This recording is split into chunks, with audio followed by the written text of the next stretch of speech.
بسم اللہ الرحمن الرحیم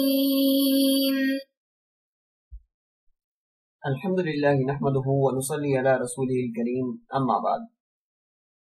تاریخ اسلام کا آج ہمارا لیکچر ہے اور آج کا ہمارا عنوان ہے قریش کا تعارف۔ قریش کے تعارف کے جاننے سے پہلے ہم گزشتہ سبق کا اعادہ کر لیتے ہیں کہ پچھلے سبق میں ہم نے کیا پڑھا۔ اس سے پچھلے سبق میں ہم نے عرب کا معاشرتی و تمدنی نظام جانا اور اس کے بارے میں پڑھا۔ اسی طریقے سے ہم نے عرب معاشرے کے دو حصے کے بارے میں ہم نے پڑھا کہ عرب دو حصوں پر مشتمل تھا، جن میں حضروی عرب تھے اور بدوی عرب تھے۔ اسی طرح گزشتہ درس میں ہم نے جانا کہ عرب معاشرے کی خصوصیات کیا کیا تھیں۔ علاوہ گزشتہ درس میں ہم نے عرب معاشرے کی جو خصوصیات اچھی تھیں ان کو نمایاں کیا، علاوہ جو قابل مذمت صفات تھی ان کو ہم نے ذکر کیا۔ تو آج کا ہمارا درس عرب کے پورے خاندان میں سے خاص قریش کا تعارف ہے۔ چونکہ عرب ایک پھیلا ہوا سلسلہ ہے جس میں مختلف اشخاص ہیں، مختلف قبائل ہیں، مختلف نظام ہے زندگی ہیں، تو عرب کا سلسلہ نسب بہت زیادہ پھیلا ہوا ہے۔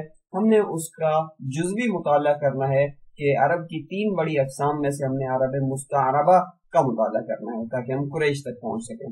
عرب مستعربہ کا ایک دوسرا نام عرب آل اسماعیل علیہ السلام بن حضرت ابراہیم علیہ السلام ہے۔ انہی کی ذیلی شاخ میں جا کر قریش آتے ہیں جو مکہ مکرمہ میں زندگی گزارا کرتے تھے، مکہ مکرمہ میں رہا کرتے تھے اور مکہ ان کا مسکن اور ٹھکانہ تھا۔ اب یہاں سوال پیدا ہوتا ہے کہ قریش کے یہ اصلی نام تھا یا ان کا نام کوئی اور تھا اور یہ لقب تھا؟ تو اس حوالے سے تحقیقی بات یہی ہے کہ قریش لقب تھا اور ان کا اصل نام نہیں تھا، بلکہ ان کا اصل نام تھا فہر اور ان کے والد کا نام تھا مالک۔ فہر بن مالک ان کا نام تھا اور قریش ان کا لقب تھا، اور بعض حضرات نے اس کے الٹ بھی کہا ہے، لیکن تحقیقی بات یہی ہے کہ قریش ان کا لقب تھا اور فہر ان کا نام تھا۔ قریش ایک بحری جانور کا نام ہے جو اپنی قوت کی وجہ سے سب جانوروں پر غالب رہتا ہے اور جس جانور کو چاہتا ہے کھا لیتا ہے۔ یہی روایت حضرت ابن عباس رضی اللہ تعالیٰ نے نقل کی ہے قریش کے حوالے سے۔ چونکہ یہ فہر جو تھے یہ بھی اپنے غلبے اور طاقت میں بہت زیادہ تھے، قوت میں اور شجاعت میں، بہادری میں بہت زیادہ تھے، جنگوں میں ان کا بڑا نام تھا، اسی وجہ سے فہر کو قریش کا لقب دیا گیا کہ قبائلی برتری ان کو جیسی حاصل ہے عرب میں کسی اور قبیلے کو ویسی حاصل نہیں۔ عرب کا کوئی اور جوان قریش یا فہر کا مقابلہ نہیں کر سکتا۔ یوں فہر اپنے نام قریش میں بہت زیادہ معروف ہوئے اور ان کی شاخیں اور ان کی اولاد پورے عرب میں پھیلتی چلی گئی۔ بعد کے زمانے میں قریش کی جو شاخیں تھیں وہ اتنی پھیلی کہ 12 بڑے بڑے قبائل جو عرب میں نام لیے جاتے ہیں وہ سارے کے سارے تعلق ان کا قریش سے ہی تھا۔ ان 12 قبائل کے ہم نام ذکر کر لیتے ہیں یہاں پر۔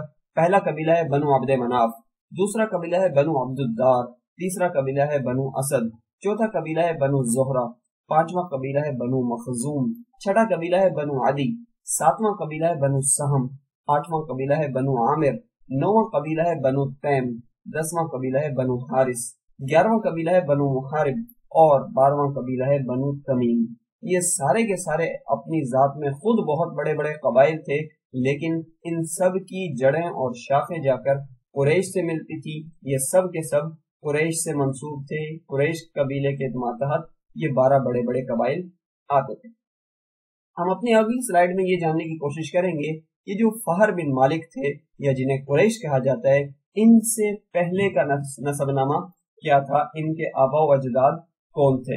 تو سب سے پہلے فہر کے والد کا نام آ جاتا ہے جن کا نام ہے مالک۔ تو آئیے جانتے ہیں کہ مالک کون تھے۔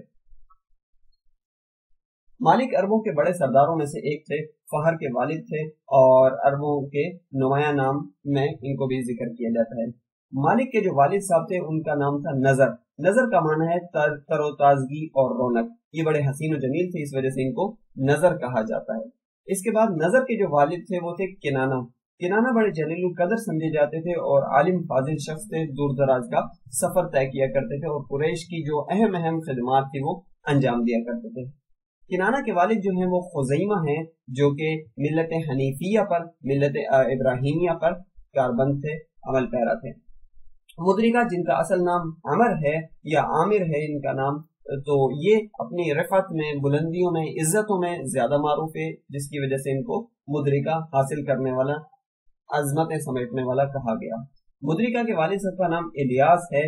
الیاس وہی ہیں جو ملت حنیفیہ پر تھے اور حج کا تلبیہ بھی انہوں نے پڑھا، اور نبی علیہ الصلوۃ والسلام نے ان کے متعلق فرمایا کہ ان کو برا بھلا نہ کہا کرو، کیونکہ الیاس جو میرے والد تھے وہ مومن شخص تھے۔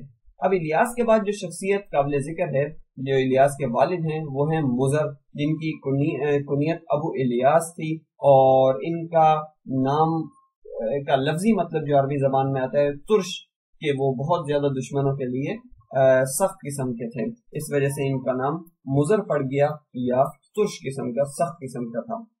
مضر کے جو والد صاحب ہیں ان کا نام نزار ہے، اور نزار کے بعد جو آتا ہے معد آتا ہے۔ معد کا مطلب بھی جنگجو اور بہادر ہے، چونکہ یہ بھی بہت زیادہ لڑائیوں میں گھسنے والے تھے، اس وجہ سے ان کا نام معد پڑا۔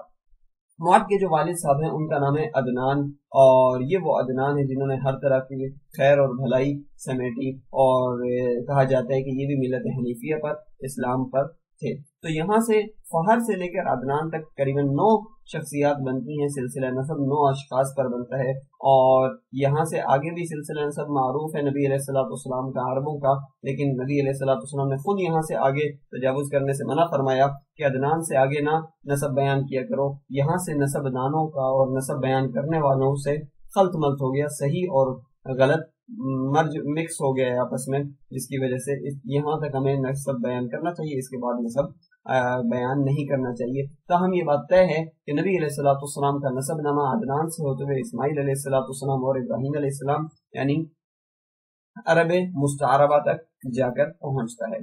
تو یہ تو تھا فہر کے بالائی حصہ۔ فہر کے بعد والے جو اشخاص ہیں ان کا کیا ہے، ان کے بعد کون آتے ہیں؟ تو فہر کے بعد جو شخصیت آ جاتی ہے وہ لؤی آ جاتی ہے۔ یہ وہی لؤی ہیں جن کے بارے میں کہا جاتا ہے حضرت عیسیٰ علیہ الصلوۃ والسلام کے حواری یا ان کے زمانے کے تھے۔ لؤی کے بعد جس شخصیت کا ذکر ہم کرنے لگے وہ ان کے بیٹے ہیں کعب، جنہوں نے عرب میں بہت ساری نئی رسوم شروع کی۔ انہی ایک رسموں میں سے یہ تھا کہ جمعے کے دن لوگوں کو جمع کرتے تھے اور خطبہ پڑھایا کرتے تھے، خطبہ دیا کرتے تھے۔ لؤی کے بعد جن شخصیت کا ذکر کریں گے وہ ہمیں مرہ، یہ بھی نظر کی طرح تلخی ان کے معنی میں ہے، شجاع اور بہادر، اور دشمنوں کے لیے کڑوا ہونے کی وجہ سے ان کو مرہ کہا گیا۔ اس کے بعد جو ان کے بیٹے تھے وہ کلاب تھے، کہ دشمنوں کے لیے یہ حضرات نام ایسا رکھا کرتے تھے جس سے سن کر دشمن مرعوب ہو جائے۔ تو کلاب عربی میں کتے کو کتوں کی جمع، کلاب کلب کی جمع اور کلب کتے کو کہتے ہیں، تو یہ ایسا نام دشمنوں کے لیے رکھا کرتے تھے۔ کلاب کے جو بیٹے تھے ان کا نام ہے قصی، جن کو جمع کرنے والا بھی کہتے ہیں، کہ قریش کے متفرق اور الگ الگ قبائل کو انہوں نے جمع کیا، مختلف قسم کی گھاٹیوں سے، مختلف قسم کے دروں سے بلایا اور ان سب کو ایک جگہ پر جمع کیا۔ قصی بڑے حکیم اور دانا تھے، اور کافی ان سے اقوال وغیرہ منسوب ہیں، اور کافی سارے باتیں حکمت کی، دانائی کی ان کی طرف منسوب ہیں۔ انہوں نے دارالندوہ اور پارلیمان شروع کیا، حجابت، شکایت، رفادہ، ان کی تفصیل انشاءاللہ العزیز اگلے کسی درس میں آئے گی۔ لیکن قریش کے بیٹے قصی نے ان سارے کاموں کی بنیاد ڈالی۔ قصی کے بعد ایک شخصیت آ جاتی ہے عبد مناف۔ عبد مناف جو ہیں یہ آ جاتا ہے وہ ہیں عبد مناف، جو بہت زیادہ حسین و جمیل تھے، ان کو قمر البطحہ بھی کہا جاتا ہے، اور یہ بھی ایک بڑے سردار تھے۔ عبد مناف کے بعد جس شخصیت کا تذکرہ ہے وہ ہے ہاشم۔ عبد مناف کے بیٹے ہیں یہ، اور جن کا نام عمر بھی تھا اصل، لیکن ہاشم ان کا نام اس لیے پڑ گیا کیونکہ یہ حشم سے ہے، روٹیاں توڑ کے لوگوں کو دینے والے، لوگوں کی خدمت کرنے والے۔ یہ اپنی جود و سخا میں اور خدمت میں بہت زیادہ ماہر ہو گئے تھے۔ اور ہاشم کا جو بیٹا ہے اس کا نام ہے عبد المطلب، اور اصل نام ان کا تھا شیبۃ الحمد، پھر بعد میں عبد المطلب یعنی مطلب کا وہ غلام پڑ گیا۔ اس کی ذرا تفصیل ہے وہ انشاءاللہ اگلے کسی درس میں مفصل آ جائے گی۔ تو یہ تھا قریش کے بعد والوں کا مکمل نسب نامہ، یا فہر کے بعد والوں کا مکمل نسب نامہ حضرت عبد المطلب تک۔ عربوں کے سلسلہ نسب کے بارے میں پڑھا، اور اس سلسلہ نسب میں ہم نے جانا کہ عرب مستعربہ کی ہی ایک ذیلی شاخ قریش بنی، جنہوں نے مکہ میں اپنی اماجگاہ بنایا مکہ کو، اور پھر قریش کا مختصر سامنے تعارف ذکر کیا۔ قریش کے جو 12 قبائل ہیں بڑے بڑے، ان کا ہم نے تذکرہ کیا، اور پھر قریش سے پہلے یعنی فہر سے اوپر کا جو نسب نامہ ہے عدنان تک جہاں ہمیں نسب بیان کرنے کی اجازت ہے وہ پڑھا، اور پھر دوسری سمت میں جا کر ہم نے قریش کے بعد والا فہر سے لے کر عبد المطلب تک کا نسب نامہ پڑھا۔ اب یہ الحمدللہ ہمارا قریش کا جو تعارف تھا یہ مکمل ہو گیا۔ تب تک کے لیے اگلے درس میں کسی اور عنوان کے تحت ملتے ہیں انشاءاللہ، تب تک کے لیے اجازت دیجیے۔ جزاکم اللہ خیرا، سبحانک اللہم و بحمدک، ونشہد ان لا الہ الا اللہ وحدہ لا شریک لہ، ونشہد ان محمدا عبدہ ورسولہ۔